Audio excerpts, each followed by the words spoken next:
Vítajte v Top Auto Premium Art Gallery na novej výstave Prijať a púšťať.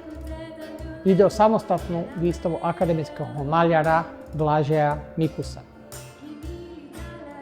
Blažej Mikus je veľmi zaujímavý výtvarný umelec, ktorý skutočne mal to šťastie, že keď absolvoval Vysokú školu výtvarných umení, tak zažil tých najväčších nestorov a zakladateľov slovenského výtvarného umenia. A samozrejme, že to má vplyv aj na jeho maliarsky rukopis, pretože cieľene a vynikajúco budovaný obrazový priestor je ešte z pozície jeho vynikajúceho učiteľa a zakladateľa, spoluzakladateľa generácie 909 Jána Želibského.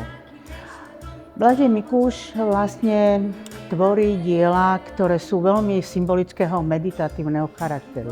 Aj preto výstava Prijať a pustiť znamená prijímať určité podnety, prijímať určité myšlienky, ale podľa duševného rozpoloženia aj pustiť.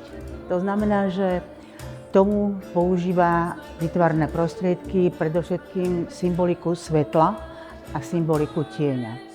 Svetlo je preňho, dalo by sa povedať, určitou znakom alebo symbolom poznania, duchovná, ale aj slobody. Slobody výtvarnej, slobody slobodného myslenia. Tieň zase preňho znamená strach pred niečím. A variuje tieto určité pozície svetla a tieňa v obrazovom priestore a doplňa ich expresívnou farbou, kontrastnými farbami, kontrastnými líniami a niekde aj miernymi geometrickými prvkami. Je vlastne otvorený mnohým takým meditatívnym a duševným rozpoloženiam, ktoré sú aj negatívneho, aj pozitívneho charakteru, tak ako je to symbolické aj pre súčasného človeka. Ďalší taký dôležitým symbolom sú schody. Schody a rebrík. Schody to je symbol ísť a stále ísť nahor.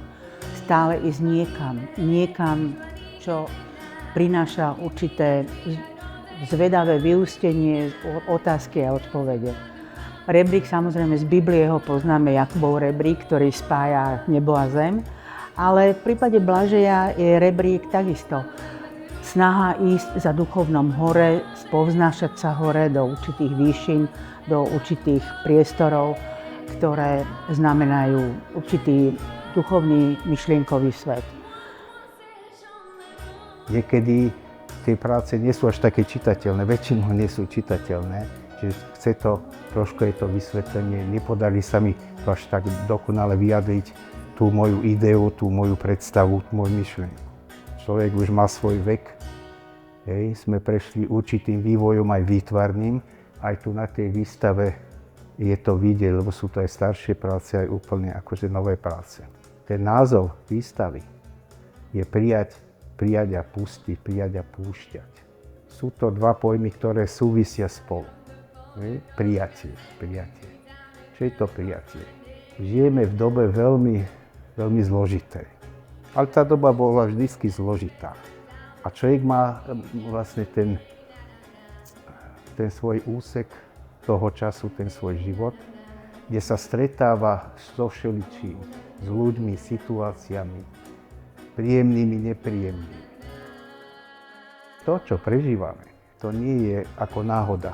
Aj stretnutie s ľuďmi a tak ďalej. My to všetko musíme prežiť. My musíme mať tú vnútornú silu, aby sme vlastný život prežili, aby sme vlastné chvenie srdca zniesli. Keď to dokážeme spracovať to, čo prežívame, to je základ toho, aby sme sa prepracovali k osobnej slobode. To, čo je najvyššia hodnota pre človeka, to je vnútorná sloboda. My stále rozprávame o slobode, áno. Ale ja to chápem hĺbšie tú vnútornú slobodu, tú vnútornú. My sme v rôznych väzbách, vo vzťahu s ľuďmi, s vecami, s prostredím a tak ďalej. A častokrát sme zranení cez to, že prídeme o nejaké vzťahy, ja neviem, o nejaký byt, priestor, áno, a nás to zraňuje. Ďalší ten moment, ktorý je veľmi náročný, nebyť viazaný veľmi hlboko na ľudí, na iné záležitosti, hmotné záležitosti a tak ďalej. To je ďalší ten moment v ceste k tej osobnej slobode, vnútornej. Ja tiež idem cestou, snažím sa ísť cestou vnútorného oslobodenia a vnútornému pokoju. A vlastne tieto práce sú akýmsi zážitky počas tej cesty, počas toho hľadania zážitky, tie moje myšlienky, čím sa zaoberám, a to je všetko zamerané v podstate na tú cestu získanie vnútornej slobody a získanie vnútorného pokoja. Tu je tá snaha o ten vnútorný pokoj. Je tu citát z Mondriana, ktorý má vlastne úplne exaktný, čistý, kľudný, výtvarný prejav. Áno, že človek by sa chcel sem dostať, ale musí sa vysporiadať sám so sebou, čiže je to cesta dovnútra. Čo všetko vnútri sa nachádza. Čiže to je tá cesta do tmavého vnútra. Tento obraz konkrétne sa nazýva, že čo vyplavila rieka. Vlastne tá rieka Dunaj vyplavuje všelijaké kmene stromov a tak ďalej. Ja to beriem ako symbolicky.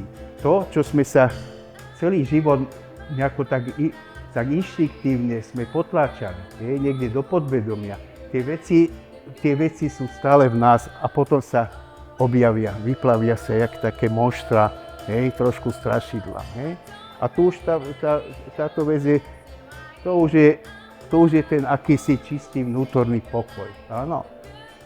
Je taký výraz, že priame nazeranie.